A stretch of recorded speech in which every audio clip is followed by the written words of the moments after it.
Shalom, Bapak Ibu yang dikasih oleh Tuhan, kembali dengan seri pengajaran yang penting, yaitu tentang Roh Kudus, untuk mengkoreksi apakah hidup saudara dan saya betul-betul disertai oleh Roh Kudus. Artinya, Roh Kudus mau tinggal dalam hidup kita dan menyertai kita untuk selama-lamanya.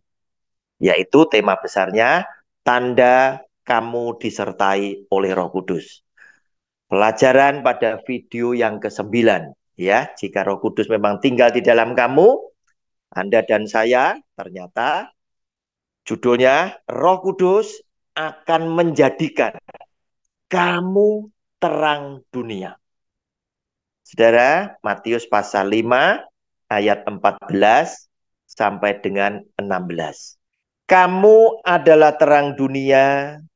Kota yang terletak di atas gunung tidak mungkin tersembunyi. Lagi pula orang tidak menyalakan pelita lalu meletakkannya di bawah gantang, melainkan di atas kaki dian, sehingga menerangi semua orang di dalam rumah itu. Demikianlah hendaknya terangmu bercahaya di depan orang, supaya mereka melihat perbuatanmu yang baik dan memuliakan Bapamu yang di surga. Saudara yang dikasih oleh Tuhan, sabda Tuhan Yesus ternyata dia ingin jadikan saudara dan saya yang mengasihi dia. Yang artinya setiap hari melakukan perintah Tuhan Yesus di dalam kehidupannya. Maka Roh Kudus yang berkenan juga menyertai kita selama-lamanya dan tinggal di dalam kehidupan kita, itu akan menjadikan Anda dan saya sebagai terang dunia. Video yang ke-8, kita dijadikan sebagai garam dunia. Bedanya apa? Garam dan terang. Garam dirasakan. Garam harus bergaul, larut di dalam komunitasnya. Tetapi terang dilihat orang. Walaupun belum tentu orang yang melihat itu bergaul dengan sang terang tadi. Tetapi perbuatan terang ini tadi menerangi area yang begitu luas. Yang oleh karena perbuatan orang tadi, yang perbuatannya dilihat oleh orang, yang perbuatannya demikian mulia, yang perbuatannya itu membanggakan, sehingga perbuatannya itu patut diteladani, banyak orang berangan-angan. Aku kepingin jadi seperti orang itu. Perbuatannya sungguh mulia, perbuatannya sungguh baik, perbuatannya ingin aku contoh. Kenapa? Karena perbuatan itu ketika Anda dijadikan terang, Anda memuliakan nama Tuhan, dan itu perbuatan yang benar. Bapak Ibu, tadi saya katakan, tidak harus, ya, Anda bergaul dengan komunitas itu. Tetapi orang yang dari jauh mendengarkan kabar apa yang Anda perbuat, terangmu itu sampai kepada area yang begitu luas. Dan banyak orang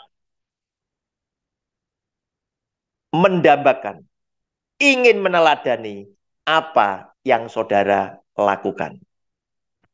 Saudara, ada orang yang namanya Cornelius. Kita lihat Cornelius itu siapa. Pada Kisah Rasul 10 ayat 1 dan ayat yang kedua. Di Kaisarea ada seorang yang bernama Cornelius, seorang perwira pasukan yang disebut pasukan Italia. Ia saleh, ia serta seisi rumahnya takut akan Allah, dan ia memberi banyak sedekah kepada umat Yahudi dan senantiasa berdoa kepada Allah. Saudara, Cornelius ternyata orang yang saleh. Pasukan Italia, seisi rumah tangganya takut kepada Tuhan, senantiasa berdoa kepada Tuhan, dan ternyata apa yang dia lakukan? Bukan cuma berdoa sama Tuhan saja, tetapi dengan berkat yang dia punya, dia banyak memberikan sedekah kepada orang-orang Yahudi. Nah, saudara, memberikan sedekah kepada orang-orang Yahudi. Belum tentu Cornelius bergaul dengan orang-orang yang menerima sedekah dari dia. Tetapi yang jelas, Tabita atau Dorcas itu ketika dia melakukan sedekah ini tadi, dia menjadi garam, dia bergaul dekat dengan komunitas tadi. Tetapi Cornelius berbeda. Orang lain tahu dari jauh, Cornelius itu siapa? Dia adalah orang yang suka memberikan sedekah kepada bangsa Yahudi. Nah, saudara, kembali Tuhan ingin menyampaikan pesan. Anda bisa pilih jadi garam atau jadi terang. Tidak usah dengan area yang luas, tetapi di sekitar kita. Tidak usah memikirkan yang bombastis, yang harus besar. Yang sederhana, yang menyenangkan Tuhan, yang memuliakan nama Tuhan, itu cukup mendatangkan berkat yang dahsyat, yaitu keselamatan saudara, apalagi Anda lakukan bersama keluarga, keselamatan keluarga dalam hidup yang kekal. Mungkin ada seseorang yang dengan rutin suka memperhatikan orang miskin dengan membagikan nasi bungkus setiap hari tertentu, seminggu satu kali, sebulan satu kali, 3 bulan satu kali. Luar biasa yang sederhana ini. Atau mungkin orang yang mudah tersentuh belas kasihannya dengan orang-orang sakit yang tidak punya biaya untuk nebus obat. Saudara, luar biasa. Nggak usah yang bombastis. Atau menyalurkan berkat kepada orang-orang yang susah. Mungkin tidak bisa bayar sekolah anaknya. Atau yang mungkin kontrakan rumahnya habis. Atau mungkin rumahnya bocor. Berkenan memperbaiki supaya dia tinggal di rumah yang layak. Atau hal-hal sederhana. Dan jika ini dilakukan secara rutin, mungkin orang yang di tempat jauh yang tahu akan apa yang Anda lakukan. Mereka muncul kerinduan. Aku kepengen jadi seperti orang itu. Dengan demikian, Anda telah berhasil dijadikan oleh Roh Kudus menjadi terang dunia. Yang terangmu bisa menerangi tempat yang jauh dari tempat tinggalmu. Dan terangmu menjadi berkat orang-orang yang datang kepada terang itu sendiri. Saudara, berkatnya sungguh dahsyat yang diterima oleh Cornelius, walaupun Cornelius melakukan tidak bombastis, tetapi dengan sederhana. Sama seperti ketika Tuhan Yesus bilang, orang miskin selalu ada di sekitar kamu.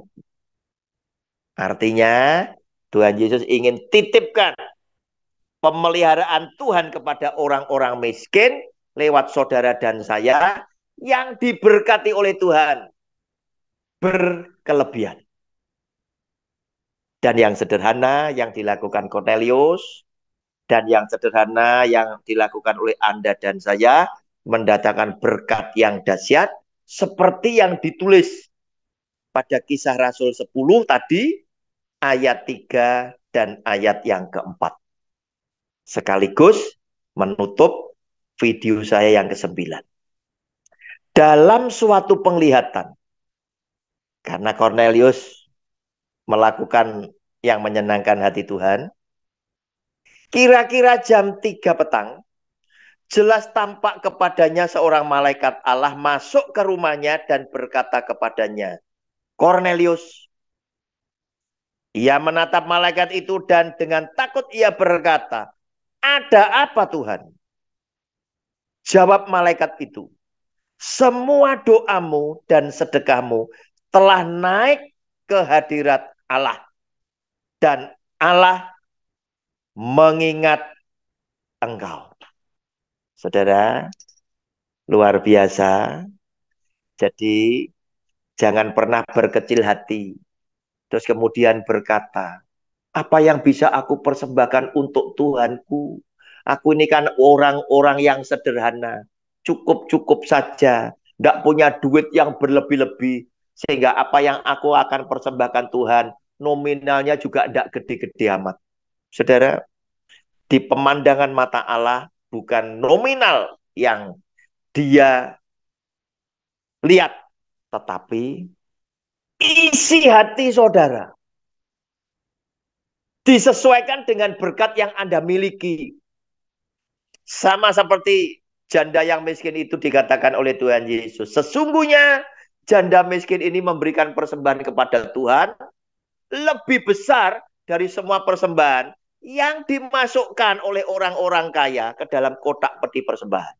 Kenapa? Karena janda miskin ini mempersembahkan 2 keping uang logam.